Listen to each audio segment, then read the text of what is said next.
It is time now for the big three in today's topics. Who gets the blame? Men behaving badly, and this week's must-reads. So let's bring in the big three panel. Politics editor for Roll Call, Shira Toeplitz. Political strategist and principal of Impact Strategies, Angela Rye. And MSNBC contributor and former Bush Cheney senior advisor, Robert Traynham. As always, good to see all three of you. Thanks for joining me.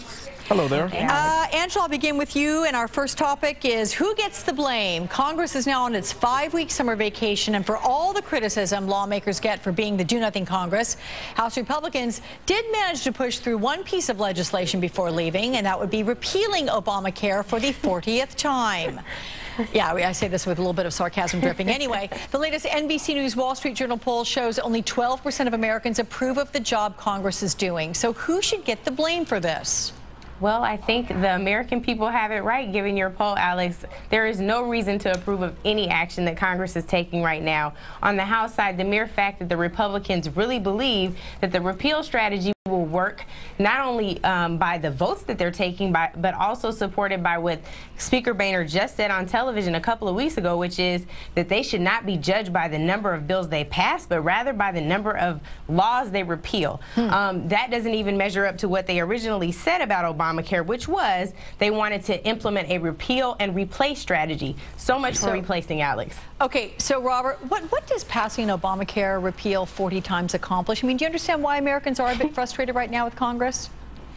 Yes and no, but remember, members of Congress represent their individual districts. And so when members of Congress say, particularly Republican members of Congress say, listen, I'm only listening to my constituents, this is what my constituents want, they're telling the truth. You know, there's a follow-up question to that question about approval members of Congress. If you were to ask individual Americans, do you approve of your individual member of Congress, the number is 40, 50, 60% approve. So the American people, to a certain degree, are to blame here when it comes to this divided government because they elected hardcore, hard right or hard left members of Congress, but when it comes to actual legislating, well, it's a little bit hard. So it's a little bit more detailed, a little bit more nuanced than what you mentioned, Alex, and also what Angela mentioned a few moments ago. Okay, but I'm going to pick up on what you just said in terms of elections, because Shira, you know, we hear about incumbents being difficult to beat, but in this case, if only 12% of Americans approve of the job Congress is doing, you think we can expect to see a lot of these lawmakers lose their seats in the midterm elections?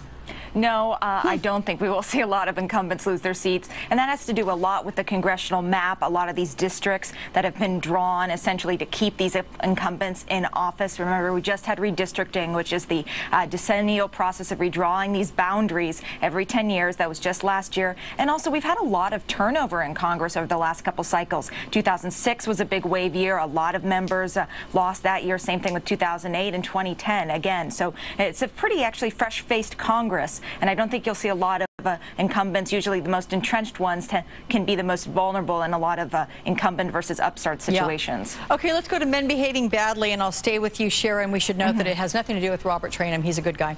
So anyway, let's talk about San Diego Mayor Bob Filner, who's going to begin the intensive therapy tomorrow after several women, 9 I believe, have come forward saying that he sexually harassed them. One of the accusers is Filner's former deputy campaign manager, Laura Fink, whom I spoke with. Take a listen. I came up and was complimented by one of the guests for my performance in putting the event together. He said that I had worked my behind off for the congressman.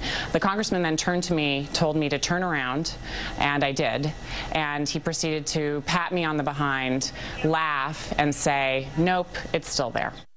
So that's a big old yuck right there. But do you think this intensive therapy is going to save the mayor's career, or is he going to be forced to resign? What do you think, Shira?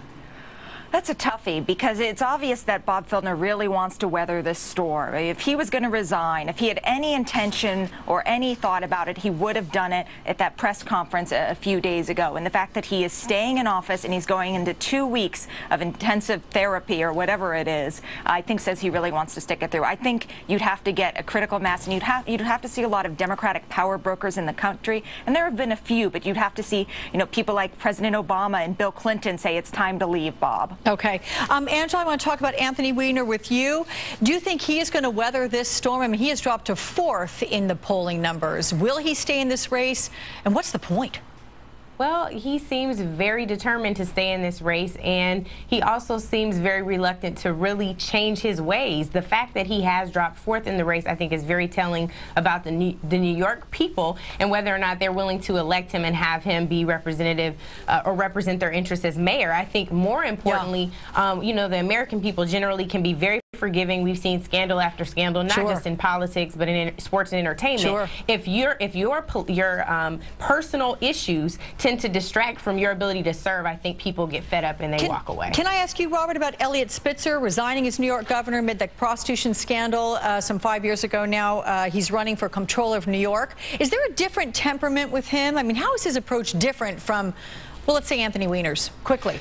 Yes, there's no question about it that he has a different temperament. He has been very critical of himself. He obviously resigned very quickly. He has been, he seems to be very thoughtful about his former transgressions. So I think the American people can see a little bit of authenticity there with him as opposed to some of the others. Okay. The Big Three's must-reads are next, including, well, we'll stay with that and I'll let you know after the break.